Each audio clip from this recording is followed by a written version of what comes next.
Good morning, and welcome to the Comix Experience Graphic Novel of the Month Club for the month of August. Our book this month is the fantastic Cheshire Crossing by Andy Weir and Sarah Andersen, who we're both very lucky to have here in the studio.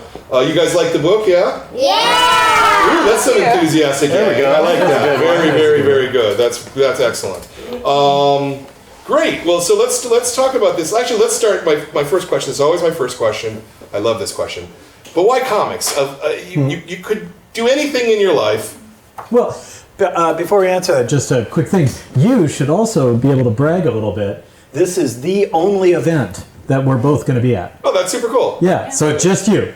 Awesome. You're the only one who gets both the... you get both of us. Very good. Yeah. I love that. Only the people here today are going to get books with both of our autographs and stuff like that. Yeah, otherwise you'd have to travel across the country to get both signatures. Or do a lot of mailing. Yeah, mailing, yeah. So you should be proud. You're it. Awesome. I love that. I think that's fantastic. And I really appreciate both of you being willing to do this. So, comics. Why comics? Sarah, you can start with that one. Okay, sure. So I just always loved the medium. I've been reading comics since I was a child with Calvin and Hobbes, and I love both writing and art. So I went to school to be an illustrator and a creative writing minor. So I just love how it fuses the two worlds, and it's just like a perfect storytelling device for me. And when you went to school to be an illustrator, was that just generally being an illustrator, or did you go into it thinking, I'm going to do comics? I was trying to do more editorial, but then I also had this creative writing minor, and so sort of like the natural fusion was to go into comics. And I didn't connect the pieces until later. But yeah, I was trying to be more of like an editorial illustrator, but then sort of naturally found my way into comics after Sarah Scribbles kind of took over. Yeah, neat. Andy? Well, for me, it's kind of funny. I got really into webcomics as a consumer. I really liked reading webcomics back in the kind of late 90s, early 2000s. And I was like, I'm going to make a webcomic. And so I did. It was called Casey and Andy. It ran for many, many years. And then as I kind of finished Casey and Andy, I started working on the original Cheshire Crossing. And I really realized that I like writing comics, but I don't like drawing them. I do not like the process of art. It's something that I just started dreading more and more and more. And I said, that's okay. I'm just not an artist. I'm a writer. And I focused on writing. And so after that, I started moving on to just putting straight up narrative fiction on my website instead of webcomics. And that led to The Martian and all that fun stuff. Right. And then so after The Martian came out and everything was all successful, Tapas Media was originally the people, they said hey, we like this comic. Of course, the art is horrible. So how about we get a talented artist to redraw everything? And I'm like, sure, that sounds good. And they said, hey, how about Sarah Andersen? I'm like, yeah, because I'd been a fan of Sarah's scribbles for years, so I already knew who she was. Cool. So yeah, it worked out really well for me. And it was super easy for me. All I had to do was say, yes, and then she had to do months of work, 3 years. 3 years of, well, on and off, right? I mean, but yeah, enormous amounts of work on her end, and all I did was say, sure, yeah. It was kind of like actually meeting up here, whereas I live in the area, she had to come from Montreal. Right? Yeah. It took you a couple of years, though, to figure out that you didn't want to be an artist, and yet you were locked into... these long-form projects, I guess. Yeah. What was it that made you decide that you didn't want to be an artist, I suppose? I guess, I just didn't enjoy the I started dreading doing the artwork. Now, I would always get, a lot of happiness out of when I was done with, a page or something like that. I'd look at it and that's just what I wanted. But that started to not be as much as the pain of making the page. It would take me about a week to make one page. Right. And that's when I had no life. Now I'm married. I've got a life going on, and I definitely did not have a life back then. And so I had plenty of time putting art. So it took me. I'm not a talented artist like Sarah is. I have to just gut it out, and I'm like, that doesn't look right. Okay, how do I change? Okay, well that looks worse. No, okay, now how do I? I just every little thing is just an enormous amount of work for me to make it look even barely passable. So it just I don't know. I realize that art is not my passion. Writing is. And just to follow up on that, I'm curious, when you write, do you have that same kind of struggle? No, not nearly as much. Okay, so it just flows. Well, no. Okay. No. I was just saying, I'm trying to clarify. No. No, it's a lot of work. It's a lot of work. It's the same as anything else. 99% perspiration. Sure. But I enjoy it more. Like, as I'm gutting it out, it's like, it's work that I enjoy. And yeah, I'm not going to lie. There are times when I'm just like, I would rather do anything than write. I mean, the closer I get to my deadline, the cleaner my house gets. Right. Because, I'm like, I'm cleaning the house. I'm doing chores. I don't have time to write right now.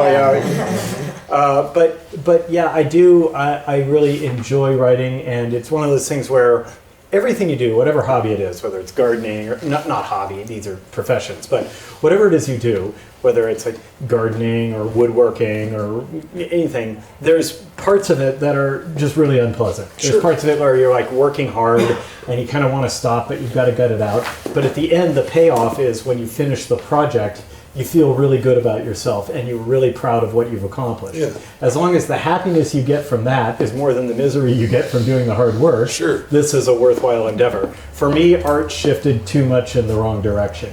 But writing is definitely very much in the positive direction for me. Yeah, that makes a lot of sense. You both started off doing webcomics, and you still do webcomics, Sarah. Well, hers is like orders of magnitude. Sure, no, I like way more. Obviously, so I'm going to aim this question to you mostly, Sarah.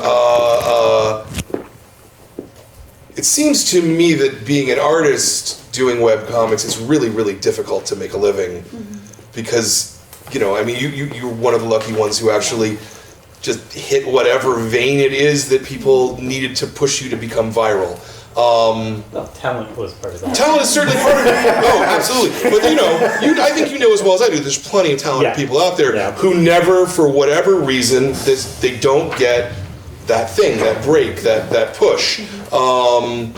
So can you talk maybe a little bit about kind of those first couple of steps where you're not making any money? I was lucky enough to be in school, so I was a student for the first 3 years of the webcomic, so I wasn't so much worried about monetizing yet. So it was very convenient, and I was very lucky in terms of timing. Like Tumblr had just started taking off, so like things going viral was kind of like a new thing a bit. And so by the time I graduated, I had already laid this groundwork. And then I started freelancing, and that took about 2-3 years, and then I didn't start making money until I got book deals. So it was the switch over to publishing. But now with Patreon and stuff, it is a little bit more easy to monetize. But it would seem to me also at the same time that there's now so many more channels, so many more things looking for attention, that it's probably harder to get that kind of initial. Yeah, but there's a lot of people looking. Like a lot of people want to be on Patreon, and a lot of people want to support artists. And Well, also it can't be overstated. It's just your comic is really good. Like, I mean, it's funny. It makes you laugh, and it speaks to you at like a. It's one of those things. It's like it's literally called Sarah's Scribbles. Like it's this little. The artwork reflected in Sarah's scribbles is like 1% of her actual artistic talent, but what the real thing it gives you is it's funny. It's just these observations on life. I find myself like just quoting your comic just in my daily life. One of my favorite strips, and I think I told you this like a couple of years ago, the last time we saw each other one other time before today. This is the second time we've ever met in person, and it was like me and my then girlfriend, she's my wife now, but me and my girlfriend and her all had lunch at Comic-Con, at San Diego Comic-Con. But one thing I loved is that one where it's like, it's Sarah's friend introducing her to her cat, Smokey. And it's like, Sarah is like, suspicion, and the cat's like, suspicion, and then like Sarah's petting the cat and it says mutual suspicion, and I use that all the time. I'm like, mutual suspicion. You know? I love that term. There are things that you can do in comics that clearly you can't do in prose. Do you feel as an author that you're using different parts of your writing muscle? Or is it the same writing muscle? Does that question make sense? I understand. Yeah, it's very different writing for a visual medium. I've also written some screenplays. I've got way more experience writing novels than screenplays, but it's a similar thing where there are parts of it that are awesome and parts of it that are really painful. The awesome parts are you don't have to describe a visual scene in the narrative. Like if something requires the reader to understand the layout of a room or what a person looks like or stuff like that, in a visual medium, you can just, in the case of comics, you can just make a note to the artist, or in the case of like a visual medium, you put it in you put in like a screenplay, you put it in the line notes. But in a book, you have to describe, especially imagine a movie like, I mean, these kids are probably too young to have seen it or even heard of it, but Dial M for Murder. In that movie, the layout of the apartment that the main character lives in is extremely critical to the story. So in a movie, that's fine. They just show you the apartment. But if you were going to write a book of that, you would have to describe in detail the layout of the apartment. And that would be very boring to read. But on the other hand, a visual medium is painful for direct exposition of like the past. So if I want to say like, oh, this thing happened in this character's past, or this is how the government of this fictional kingdom works, or whatever, I can literally just step aside in a book and have like a paragraph describing it, and I'm done. In a visual medium, you have to sneak it in as exposition. Sure. And that can be really hard when all of your characters know it. And so it's like, why are all of your characters talking about something that they all already know? It's like, as you know, we live in a representative democracy with a bicameral legislature. And then, it's like why there are two parties, correct? There are two principal parties, and the House is composed of four. And it's like if you're writing a novel, you can just describe it, and you can just say, listen, reader, I don't want to do this, you don't want to do this, but we got to do this. Here's a little bit of homework for you. Just get through this paragraph, and then we can move on with the fun stuff. Right. And you can't do that in visual medium. Yeah. Now it's interesting that the first novel, The Martian, I think was so successful because you were so good at describing things, and bringing us into that world. Certainly when I picked up the novel, I mean, I think I literally didn't put it down for 8 hours, because I just got sucked right in. You didn't read it, you were just carrying it. Yeah, I was just carrying it around, You'd run out of toilet paper. Yeah, I needed a footstool too, No, but I mean, seriously, I think that that's a pretty amazing gift there, and to be able to do that. I guess the thing I wanted to ask you, and I will go back to the comic again, only because I only had this one chance to ever ask this question. We'll get back to you. Just forget about it. Don't worry about it. So your first novel, and then Ridley Scott decides to direct it, and you've got fucking Pitt in. I mean, Matt Damon. Sorry, same guy. Yeah. You had every part of that sentence wrong. Yeah. You swore in front of children, and you got the actor's name wrong. I know. I want to take a moment so that you can feel bad about it. I do, and I appreciate that. Okay, good. Because it's on camera forever, and it will always live on the internet. So it's all good. Yeah, it's all good. It always lives on the internet. So what was that experience like, if you can sum it up? It was really surreal. Yeah. I mean, it didn't feel real. It didn't. It felt like I was daydreaming, or it felt made up. Yeah. It's like I did not believe that it was happening. A big part of my irrational mind was going like, no, this is not actually happening. Right. No, it's not actually happening. Because for me, it was all just phone calls. It's not like I'm in the heavy hitters meetings or hanging out with Matt Damon. It's just like, it was all just going on somewhere else. Right. And I was getting phone calls saying like, oh, we've got, the day 3 of shooting in the can here, and, we're going along fine. I'm like, good. And it's like, I didn't really emotionally believe that it had happened until I saw a cut of the film, and they brought me into Fox, and they sent me in one of their little test studios and stuff like that, and I saw a cut of the film, and it looked awful because most of the special effects weren't in, right. So they put in placeholder special effects that are grainy JPEGs and stuff like that. But I was in tears. It was very emotional. It's amazing. And it's one of those things where then the next thing that happens is imposter syndrome. Yeah. Hey kids, imposter syndrome is when you feel like you don't deserve the accolades that you're getting. When everybody says hey, you're awesome, and you feel like, no, I'm not, you're all wrong. That's imposter syndrome. And everybody gets that from time to time, and I got it big time after that. There's a saying I like to say is, give a person a book and you entertain them for a night. Teach a person to write, and you give them crippling self-doubt for life. Was it hard to write the next thing? Yes. Yeah. Yes. Yeah. In fact, the next thing I wrote was a book called Jek, which you've never heard of, because it didn't get published. I got 70,000 words into it. For reference, The Martian is about 100,000 words long, the whole book. I got 70,000 words into Jek, and then one day I was looking at it, and I'm like, uh-oh, this sucks. And so I was like, I can't figure out where to go with this. The plots are not harmonizing well. The characters are not interesting. I'm 70,000 words in, and I'm still in the first act. This is going to be some 600-page tome that no one's going to want to read. Right. And I'm just like, this is a disaster, and I don't know what to do. And I called my publisher and I said, hey, I've got this other story for an idea about a low-level criminal on the moon, which was Artemis. And I said, can I write that instead and you give me another year on my deadline? And they said yes, because they had also been reading Jek as I did. And they agreed that it sucked. So, yeah, no, I was super insecure. That was a really low point for me. I'm like, if I follow up The Martian with Jek, I'm going to be a one-hit wonder. But I also had to accept the fact that if I live to be 100 years old and I write a book every year until then, when I die, my obituary is going to say the guy who wrote The Martian and some other stuff died. Sure.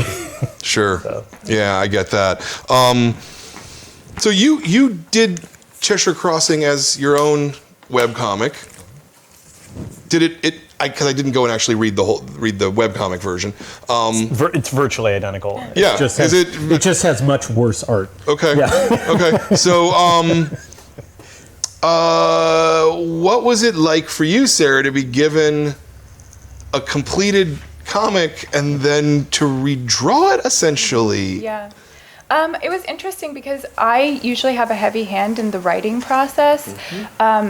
But it was kind of like a relief to just have all the writing just be done, and I could kind of just turn off my brain and just draw. So it was actually kind of nice. I mean, it was a lot of design work in the beginning because there's so many characters, and of course I have to come up with character designs based on your designs for each one. So there was a lot of sort of design work in it. But in other ways it was very easy because the story was just there, and I just was able to kind of turn off the writing part and just draw. Well, I guess with the design work also, you presumably had to account for the 100 years or so of popular culture on those characters themselves. Yeah. These are not characters I invented. Right. Right. Illustrating Alice in Wonderland and trying to make her unique is interesting. When did you use his original comics as a blueprint of any kind in terms of angles and staging, or did you just not? No, I did. I think every single page I had your pages up, and some of them, when you look at them side by side, look pretty identical. Or not identical, but some of the shots are very similar. So I was definitely heavily referencing Andy's work while I was creating my own. But she made it a lot better. I mean, not just in terms of artistic quality, but in terms of camera angles and stuff like that. I tended to use really flat things because I don't know what I'm doing. Sure. Right. And so I'm like, oh, yeah, flat or orthogonal things are good. Yay. And she made it much more, angled and more comic-y. It's hard to, I don't know the terminology. Perspective. Yeah. So, because again, I've never looked at the originals. Is it is it essentially like a remaster of it? Do you know what I mean? Or did you expand scenes, contract scenes? No, it's essentially just a remaster. I mean, there were some very small details we had to change, but yeah. There was a few things that came down from the publisher that neither of us cared about, but they did. Some of the jokes and stuff were a little racy, and they wanted to make sure this was suitable for all ages. Sure. So they had us tone that down, and that required. Sarah had done, and what's kind of annoying is that the publisher came up with all these things after Sarah had done the art, right? So Sarah does the art and goes like, "There you go," and they're like, "Ooh, we don't like this joke. You got to change that." And we were like, "Well, the only way to change that would be to have Sarah redraw a bunch of stuff." So we put a lot of time into trying to figure out like, okay, how can we just change just the dialogue and stuff like that, and yeah.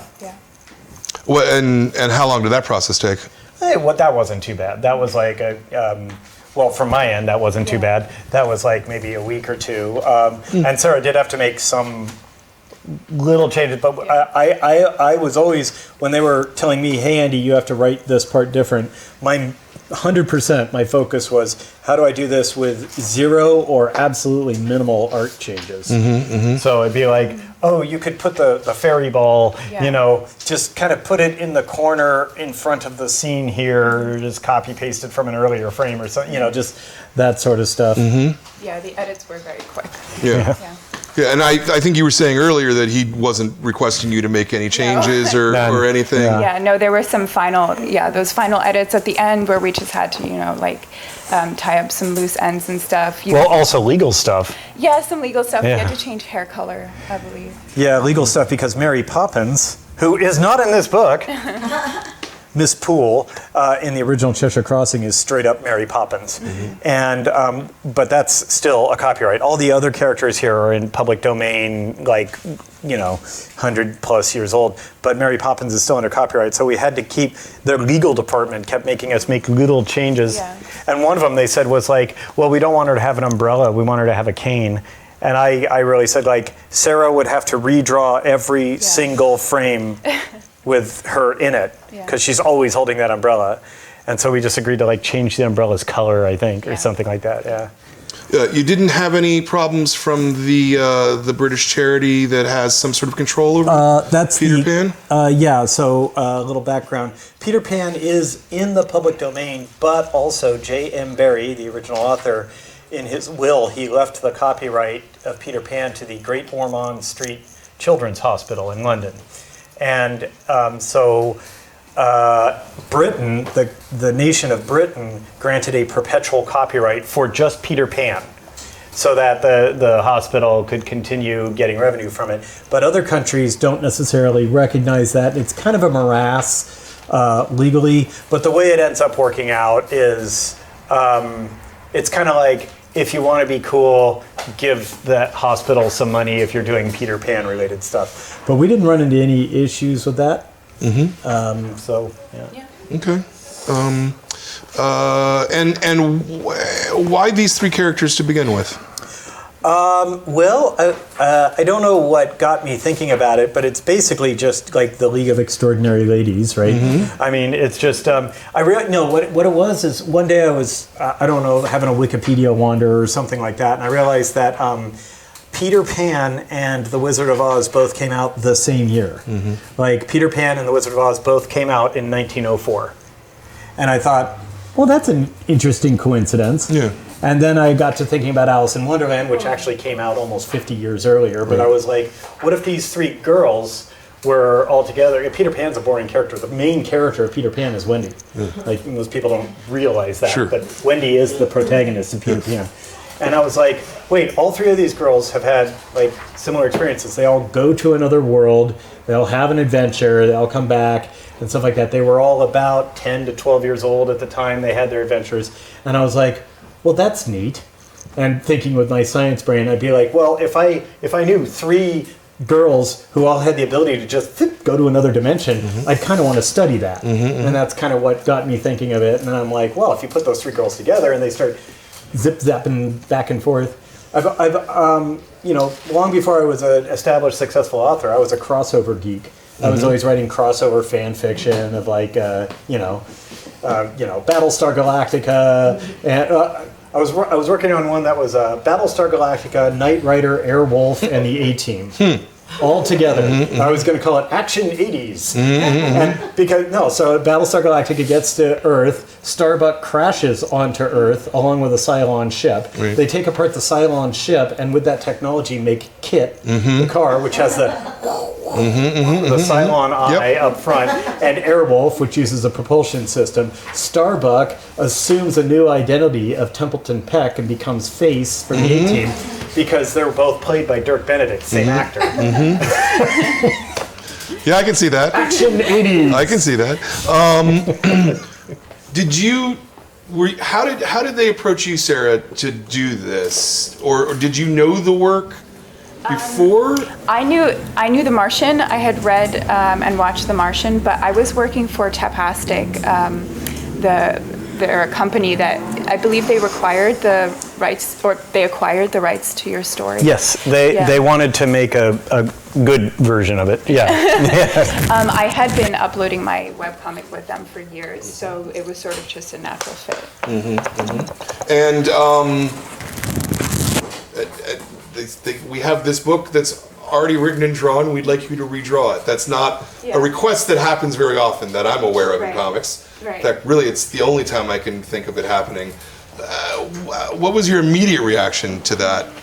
I was like, well, this is a really unusual project, but I'm game. Okay. Yeah. Okay. And you started reading what he did, and Yeah, and I read the whole thing, and I was like, yeah, I'm into it. okay. Yeah. Okay. Let's go to the kids to see if you guys have any questions. You guys must have questions. Very good. Right in the front row. I just have a question about. I might be wrong, but about Dorothy's slippers. So in here they're silver, right? And then, aren't they? In the book, are they silver? They're silver in the books, actually. In the movie, they're ruby slippers, but that was just in the movie. Okay, that makes sense. And the reason for that was MGM, who made the movie. They were very proud of their new color process because the movie was made in 1939, so they were very proud of their new color, and they wanted bright, vibrant colors, so they changed them to ruby slippers so they'd be nice and red. Oh, okay. So that makes sense. Also, fun fact: the ruby slippers. Not the rest of the Wizard of Oz, but ruby slippers are still under copyright. So you can't have Dorothy wearing ruby slippers in your comic. You can have her wearing the silver slippers that she originally wore, but not the ruby slippers. Interesting. Yep. Why did you put the A word in the script? The A word? Which A word? Is there a bad word? I don't think it's in there. Somewhere. Is it a 3-letter A word, or is it like a 7? Oh, well, that's not that bad. Come on. It's a type of donkey. No, it's not just a donkey. That one's fair. There's some light swearing, super light swearing, like not even PG, I would say, just like G, really. But we wanted to show at times that the characters were really angry or upset or insulting each other, and so we used the gentlest words that we could to indicate the anger that they're feeling. Yes, please. Why is it called Cheshire Crossing? Cheshire is a location in England, but also it refers to the Cheshire Cat from Alice in Wonderland, and England has a lot of places that are named something crossing, and it's generally just where two roads cross is, 500 years ago it's where two roads cross, and then they called it, something crossing, and then a whole city shows up and the whole city is called Crossing. I decided that the estate that the girls are being studied at is called Cheshire Crossing. It's somewhere in the Cheshire region, and it was near a crossing. And also it's a little bit of a pun because Cheshire for the Cheshire Cat and crossing because it's a crossover. Makes sense. Yeah, right in the front row. Salamander. How did you get inspired to write the book? This? Well, I mean, I was just talking about that earlier. I was just thinking about. I noticed that that Peter Pan and the Wizard of Oz came out in the same year. And I thought, oh, that's weird. Those girls would be contemporaries. They'd be the same age as they grew up. So what if they met? And that's kind of what got me thinking about it. Yep. Will you make another CHESHIRE Crossing? If it makes enough money, yeah. And if Sarah's, well, basically, that's kind of largely up to the publisher, right? If it makes enough money for the publisher to be happy and want more, then I'm certainly happy to write it. It's really Sarah who does 99% of the work. No, seriously. I mean, so it would really be up to her to decide whether or not she wants to engage in that project again, and whether or not the pay is worth the hassle. I'd be down. Yeah, I would not. What's that? Oh, no, that wasn't a bad word. Oh, I didn't hear. Sorry about the bad word, please. No. Yeah, hassle is not a bad word. You mean that I can say it all the time? You can say hassle as much as you want. No, I mean, you know. No, he didn't say But that. any- It rhymes with that. There is Yeah. a word that rhymes with that. Oh, He did no. not say that. HASSLE. It means an annoyance or an irritation. Hassle. But anyway, I would not be willing to do it with a different artist. I'd want so if she's not game, then I would just not want to do it. Well, I imagine too, if you did a second one, I mean, you couldn't. It's not like the first one where you wrote and drew it already. No, I'd write a script. Yeah, you'd have to write a script. So Yeah. it's probably not. She'd be doing 99% of the work, right? You'd be doing a lot more work the second time through. That's true, but my script would just be like stick figures. And I would probably, I would love to just dump more creative control onto Sarah, which she would probably enjoy anyway. Yeah. And so I would be like, I'd be like, well, here's the story, and I wrote it with like little boxes and stick figures, but you can change the framing, the paneling, and like what happens in which panels, and whatever. But it's always advisable when I was writing the original, like back when I was doing the art, I learned that it's really important to like do it as like stick figures and then see if the text that you think you're putting in a panel is going to fit. Because it's amazing how much space text takes up. So if you have this guy making some huge soliloquy and you realize that's going to eat the whole page, you're like, okay, I have to not have that. Sure. Sure. This actually brings up an interesting thought for you, Sarah. Sort of traditionally, when people do comics, they, as he said, they lay them out. They do breakdowns and stick figures. But you almost didn't have to do that in this case, right? Did you just go straight to penciling? Almost. I mean, You condensed a few frames and stuff like that. Yeah. There was there was a pretty. There was a sketch phase where I was basically just like taking what you had done and then taking like my interpretation of it and just like moving things around. You are pretty sketchy. Yeah. Sometimes. But then we also had a letterer, so I actually didn't do the colors or the lettering. Which is not normally how you work, right? Right. Yeah. Right. I usually do it. So You also do all the coloring on Sarah's scribbles, right? yes. Was it difficult for you to give up that step, or No, I love doing less work. Very good. Yeah, in the back. Do you guys have kids? Do you self-edit for your inner child, or do you self-edit with the idea of what a kid might want to read? I have no children. I think I have you no also know children, that. Yeah. And it's an interesting way of looking at it with the inner child. I think it helps that I'm really immature, so I'm not far from my inner child anyway. Yeah, and I was kind of just writing to what I thought my past self would have liked to see. Yeah, go ahead. Miss Andersen, you have a very distinctive look, and it seems to be very similar to your Yeah, characters. yeah. And I just wondered if that's sort of how you're you get inspiration or how you sort of draw your characters. I'm not familiar with your other animation. And I also thought that this was the first panel on the front page were evocative of Andrew Wyatt's Christina's World. I don't know if that's just a coincidence or if you were inspired by that. That one is just a coincidence, but that's a really interesting observation. I've gotten the comment about like my look and the way my work looks before, and I think it's just aesthetic decisions and how I style both characters and myself. It's just, pulling from things in the world that I like and putting them on both me and the work. So there's one Sarah's scribbles where, Comix era, there's a lot of Sarah's scribbles are like a narrator talking to Sarah, right? And so it's like the narrator's like, do you ever just go out without washing your hair? Yeah, sometimes I have to do that. Do you ever go out without trying out a bunch of outfits? Oh, sure, sometimes I'll just throw out what happens when you do it without, eyeliner? And she's like, I never let that happen. Or was it mascara? Was it eyeliner? Eyeliner, yes. It was eyeliner, yeah. And it's like, and Comix Sarah's just like, I never let that happen. And they've all got some kind of eye makeup on. Yeah. Now, Sarah, your work is almost always contemporary, and obviously this book is period, and then a lot of fantasy. Was that a challenge for you to make that shift?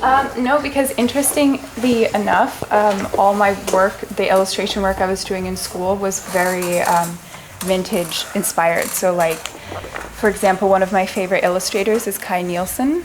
So I really like the golden age of illustration and have worked in that mode before. So no, I had a great time going back, and it was sort of natural. Okay.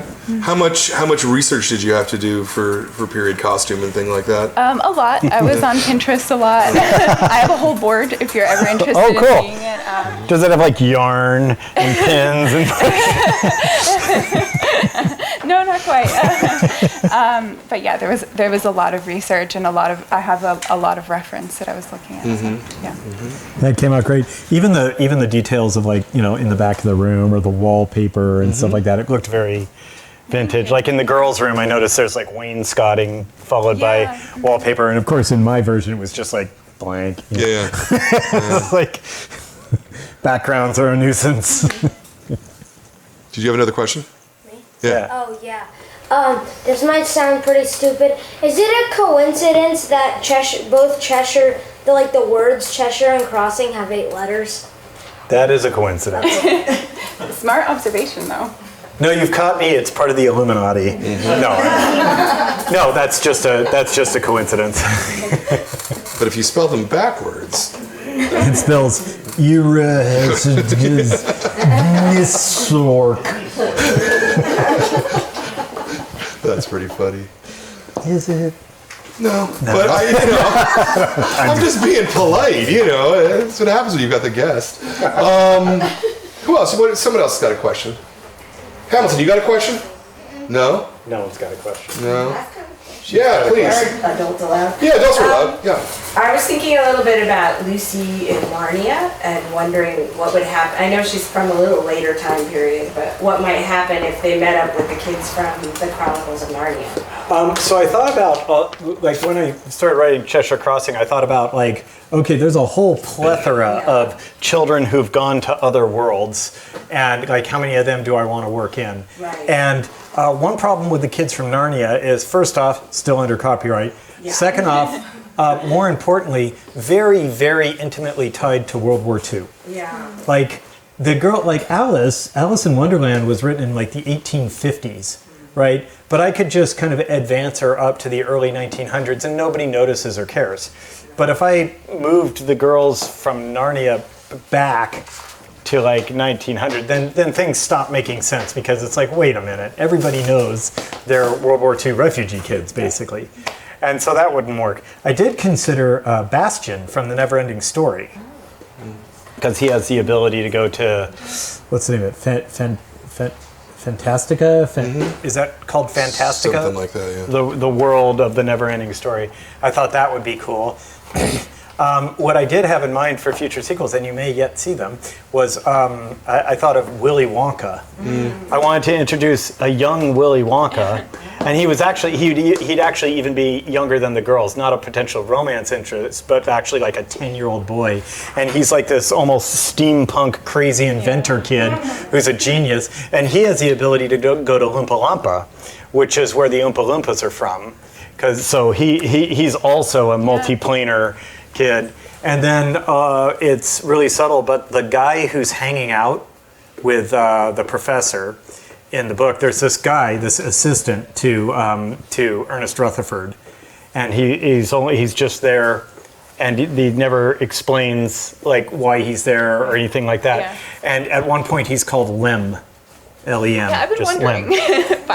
He is Lemuel Gulliver of Gulliver's Travels. Oh my goodness. Yeah, so he's Gulliver. He's already had his adventures, and during his travels, he got basically a potion of youth and stuff like that. So his adventures were in the 1700s, like in the book, and he's been there the whole time. And so he's actually the one who's funding all of this, spoilers, stuff like that, because he wants to get back to Lilliput. I like that idea. So there you go. Yeah. And he's just there. Mm-hmm. Yeah, I was going to reveal that later. Now I've given you spoilers for like issue 9 or something. Say Doctor Who should show up. What's that? The Doctor Who should show up. Doctor Who. Oh, okay, yeah. Although to be fair, the Doctor never goes into. I mean, the Doctor sometimes goes to other dimensions, but not magical other realms. Right. Did go to E space and N space. I feel like the Doctor went somewhere magical once. Well, there's magic from time to time, Yeah. but the magic is just like science that Right. looks like magic. Yeah. Well, and anyway, if you can travel through dimensions, maybe you could travel through time too. You know. Possible. Hadn't thought about time travel. I wanted to stick with fantasy on this one. Yeah. We've already got a lot of elements going on. Well, also, with very rare exceptions, I don't think fantasy and sci-fi mix well. Sure. There are a few exceptions of like really successful things that merge elements of both. And I know this is a very silly thing to say, but He-Man, like Masters of the Universe, in my day was super popular, not just for the action figures, but the whole story and the mythos surrounding it. And that takes place in Eternia, which is a land at the edge of science and magic. They've always said that that's what it is. It's right at the edge of science and magic. And in fact, Prince Adam's mother was an astronaut from Earth. And she crashed on Eternia because her ship stopped working when she crossed into the magical realm part, because the science stopped working. And so that's a really interesting merger. That's why you have like sword fights, but also laser pistols. You know, but for the most part, when you try to merge sci-fi and magic, it doesn't work. And when I say that, everybody's like, "What about Star Wars?" To which I say, Star Wars is not science fiction. Star Wars is fantasy. Yeah. It's a fantasy story. You have wizards, you have knights, you have sword fights, you have epic infantry battles. It's a fantasy story with a sci-fi sheen, but it's a very good fantasy story. Sure. Anyway, I'm rambling. It's a galaxy far, far away, so we never know. Yeah, it takes place in a galaxy a long time ago. That's what I like to ask people. How far in the future does Star Wars take place, do you think? And the answer is, aha, tricked you, it takes place a long time ago. You've fallen into my trap. I bet the answer is probably not, but as long as we're both here like this, is there anything that, like that thing about Lem, that you've wondered about this story, that you have a question for him on? I'm doing a quick scan because there are so many things that briefly get brought up and are not resolved. Like Alice has a boy she has a crush on. Yes. Yeah. What's his name? Richard? Richard. Yeah, who's Richard? Who's Richard? That's my question. Yeah. Who's Richard? Who's Richard? I have a whole storyline set up for him, and the idea is for if there's an issue too. Basically, Alice, the Liddells are extraordinarily wealthy. Like they have this gigantic estate and everything like that. And Alice is like a very, very rich girl. Her family's very rich. And Richard is like a stable boy who works there, and she's like had a crush on him since she was a little girl. Okay. And so there's like a little somewhat romance plot there. So Okay, all right. yeah, just a crush, nothing scandalous. Yeah, go ahead. Sorry, another question about that. I was just thinking. Okay, so you just explained that. Do you think anything like something that happened in The Princess Bride might end up like that or something like that? Because that sounds a little bit like the plot in The Princess Bride. Are you talking like which? You mean about Buttercup having a crush on Wesley, or? Yeah. Well, I mean, actually, the idea. I mean, I'm giving probably spoilers for later, but the personality I had in mind for Richard was like so incredibly, like, kind of almost naively pure, like. He doesn't realize that Alice has a crush on him. He's just kind of oblivious, and he's just such a nice, sweet boy, and he's like very unassuming and very like modest and stuff. So he's not like the sort of guy who would end up becoming a swashbuckling pirate. Well, I'd love to see another one. Yeah. Would you guys? Yeah. Yeah. Right. Say it even louder. Yeah. No, everybody who's read it, who's come back with us with opinions, said they really like the book a lot. So, cool. And it seems like there's a lot of rich worlds that you could mine here and keep going. It has infinite potential. I mean, one thing we didn't even talk about it here today, but the thing that got me the most feedback, it got me the most email feedback, was the burgeoning love story between Captain Hook and the Wicked Witch. Yeah. Like, everybody really liked that. And that was cool. So I was like, I'll run with that. Why not? And then I was imagining, at the end of this, Hook is captured, the witch is vanquished, but she's going to want to come back and get him because, she got kind of a thing for him now. They're a great couple. They are a great they're couple. both evil. Yeah. Yep. Evil love story. Yeah. Are you a good witch or a bad witch? Oh, I'm a very bad witch. Marvelous. Who's your favorite character to draw in this? I think I like Wendy. I just think I loved. She's got your pixie cut. Yeah, the boyish design, and I really like her personality too. So I think definitely my favorite. Yeah. Oh, cool. Thanks. I had I really wanted to extend their characters beyond like the original, because they're not little girls anymore, they're teens, and they've been through a lot since then, and they've grown up and matured. So Alice got kind of angry, and Wendy got kind of like rough and tumble tomboy, because Alice basically went to this complete nonsense world. The other two girls had kind of linear adventures where they won the day and then came home, so they would probably end up with more confidence, whereas Alice went to this, if you read the original source, she basically spends half her time terrified, crying, or running for her life. So it was a very traumatic experience for her. Yeah. So that's why she's a little messed up now. Not crazy, not evil or anything like that, but she's very grumpy and angry at the world,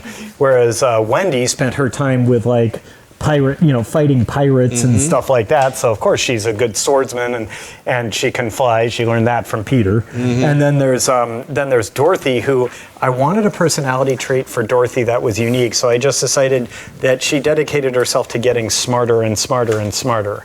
So her intelligence is her principal asset.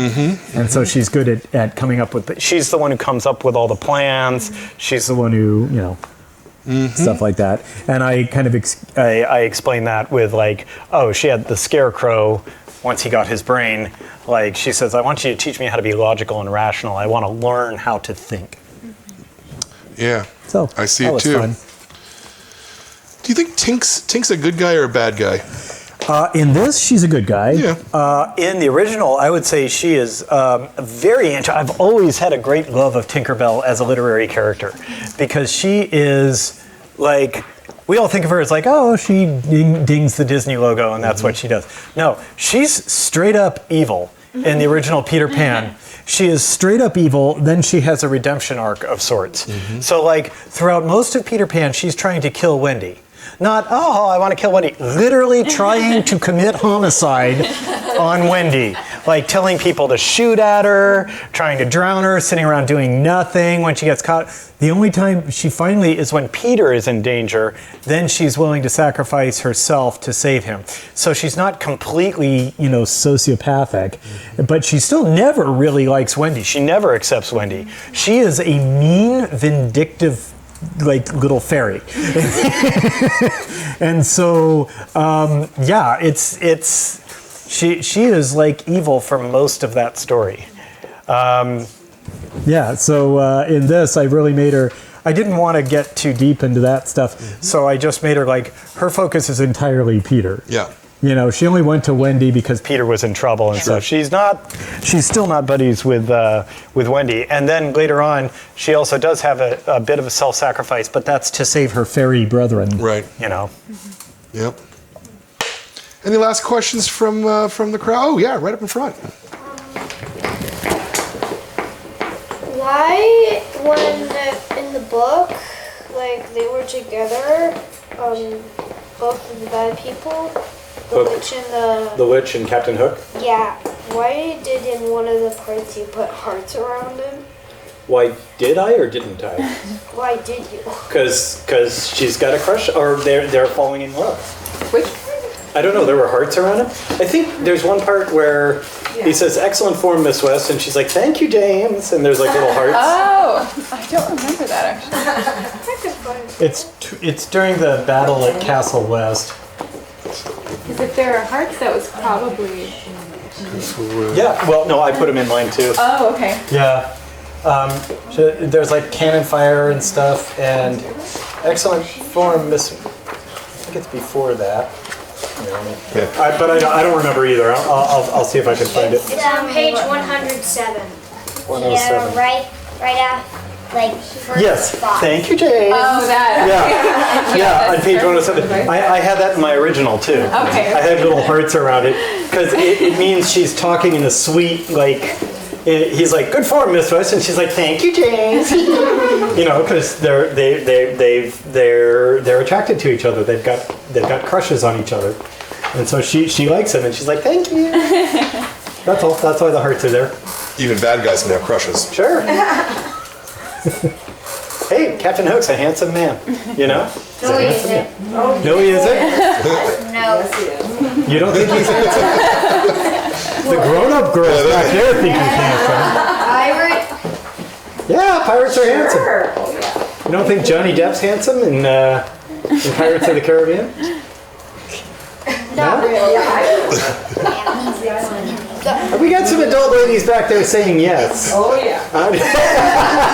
Well, in the movie, not so much, but when she draws it, yeah. Yeah, there we go. I like that answer. I like that Your answer. Hook. Yeah, I appreciate that. Yeah. Not like in Hook, Dustin Hoffman's Hook is Yeah. really cool looking. He's got the big red like vest coat and the big long wig and Go. Mr. Weir, I love your books. I've Thank read you. them. And I'm just wondering if you find writing male characters and female characters challenging in different ways, and how do you get into the mindset to write for different gendered characters? Yeah, that's a big challenge for me. I mean, male characters are no problem because I'm male. For female characters, well, the biggest challenge was my book Artemis, which is the one that came after The Martian. The main character in that is a woman. And it's a first-person narration told by her. And so I was really nervous about that because I didn't want to sound inauthentic. I didn't want to sound like, I didn't want people to read it, especially women. I didn't want women to read it and go like, oh, this is a man pretending to be a woman. You know, and so I gave it to, just a sec, I gave it to all the women I knew who I could trust not to put it up on the Pirate Bay or whatever, and to give me feedback on the authenticity of the female voice. And they gave me feedback and I made changes. So that's kind of how I deal with that. In that is, much more serious narration. In this, fortunately, the girls are, they're young, and so you can kind of get away with a little less character depth, make them a little more just kind of teen girl stereotypes and tropes and bit. And so I think I don't know, Sarah, maybe you spent a lot of time with these characters. Did they seem to come across as suitably female? Yeah, they're tough. Well, yeah, they're tough. But No, but they all, one thing I really like about all of them is they all have individual personalities. Like they're all so distinct from one another, and they all have like sort of good and bad traits. I don't feel like there's like a manic pixie thing happening with any of them. And so, yeah, I think also maybe just, I don't want to speak for you, but for Cheshire, having like a female illustrator maybe kind of like tied everything together. Yeah, well, that's another thing. In a visual medium, like especially like a comic book, the reader gives you so much more latitude on the writing of the female characters when they're looking at female characters. So when you're reading a book, in the back of your mind, you're thinking, oh, this is this guy sitting at a typewriter writing this. Hopefully not too much. Hopefully you get absorbed in the story. But sometimes you'll come out of it and think, oh, this guy. But if you're looking at a woman with a talk bubble, it makes it much easier for you to accept that that's a woman saying that. And having it drawn by a woman also, like my characters looked I literally had illustrator files of the same body and like the same face with different hair and stuff that I would just kind of like mix and match because I'm just such a bad artist. Once I drew something that looked kind of okay once, I would use it over and over again. But so the girls are each distinct, and you drew them a little less grown up than I did. I just had this one shape that's like kind of like a fully grown adult woman, and she made them more tweens, kind of like. They're supposed to be 15 in the comic. Yeah. Very good. All right. Do you have a question? No? Oh, you got one though.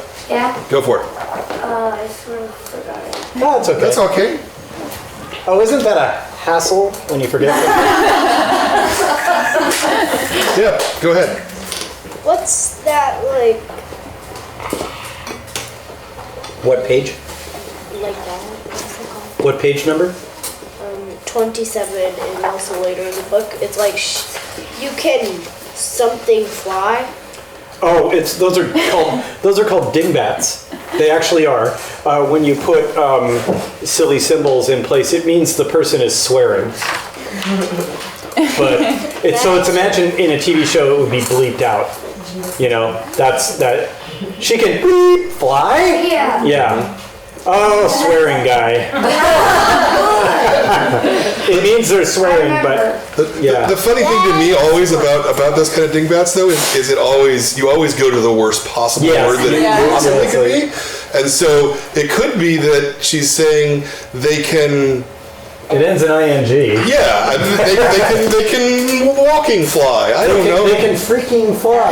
Yeah, but in your head you make it a lot worse. Yeah, a lot worse. But that's a convention that goes back, I don't know, 100 years or more. It's just put random characters, and that's called dingbats. Yep. And you've learned something new about swearing. Today you've learned how to swear without swearing. Exactly. Oh, follow-up question. Yes, swearing guy. I sort of remembered my question. Yeah. Okay. And about your book Artemis. Were you talking about the Greek god of hunting? Goddess. Yeah. So Artemis takes place in a city on the moon, and the city itself is named Artemis. And it's named Artemis, it's named after the goddess Artemis. And the goddess Artemis she was the goddess of a lot of things, but one of the things she's the goddess of is the moon. And also she's Apollo's twin sister in Greek mythology. And Apollo is the name of the lunar program that the United States did in the late 60s, 1970s when we landed humans on the moon. Not just that.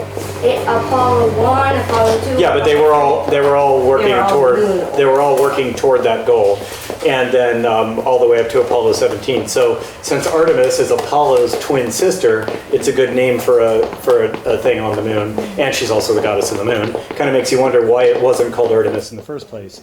Meanwhile, NASA's new lunar missions, after my book came out, NASA's new lunar missions are called Artemis. Are you getting royalties? No. Turns out you can't copyright the name of a 6,000-year-old Greek god. What? That hardly seems fair. I know. Yeah. Quick, copyright the name Jesus. Yeah. Well, as I said, we all loved this book, and I think we'd all love to see more. It's past 11 now. Yeah, I know. Okay. That's why I'm wrapping it up. Okay. That was me trying to wrap it up. And I ruined that. I ruined that. You just stepped I'm just in my, a constant source of it's all good though. pain in the butt. Yeah, it's all good. Can I say butt? Is butt okay? Yeah. Full circle. I love it. But You didn't like it? Oh, I'm sorry. Yeah, I'm just joking around, man. Yeah, I think we'd all love to see more though of these characters together. You guys working together in this world. I think this would be great. Are you actively working on it, at least in the back of your head? I mean, in the back of my head, I've got a bunch of story ideas, but I'm working on my next book. I'm working on other stuff. So until somebody says yes, let's make another issue, I'm not going to actually write things. Well, yes, let's make another issue. Oh well, until somebody's willing to fund another issue. Well, I'll buy them as a bookseller. How's that? No, that's a good start. It's good to know. It's really, like I said, another issue comes down to Sarah's schedule and the publisher's willingness to pay for the stuff. It takes very little time for me to write a comic. It takes her a very long time to draw it. So it's really up to her schedule. What do you have on the horizon next? So, I actually wrote a love story between a vampire and a werewolf, and it's funny. So it's not like Twilight. It's a slice of life comic that sort of follows Sarah Scribble's format, but with completely different characters and a different art style, which is a lot more similar to Cheshire. Okay. So that is going to be released on Halloween. Okay, that's very appropriate. Yeah. So it's a webcomic as well? Yeah, it's okay. a webcomic. Yes, on Tapas? Tapas, Okay. yeah. And then it'll be published, I think, in the summer. Okay. And then I'm writing Sarah Scribble's book number 4. And after Great. that, nothing. So Okay. maybe. All of your previous Sarah Scribbles books have like new content in there. Is this one as well? Yeah, we do at Cool. least 20 new comics and then usually a long form story, so that's what we're probably going to be going for. Yeah, the long form story is where Mutual Suspicion comes from. Yes. It was like Yes. your introduction to cats. Yes. Yeah. Great. Sounds fantastic. Well, There's a lot of cats in her comics. Yeah, There are. You might like my comic if you like. Just one last thought. Another one of her comics, I love another comic, shows like an angel. Yeah? Are all her cats suspicious?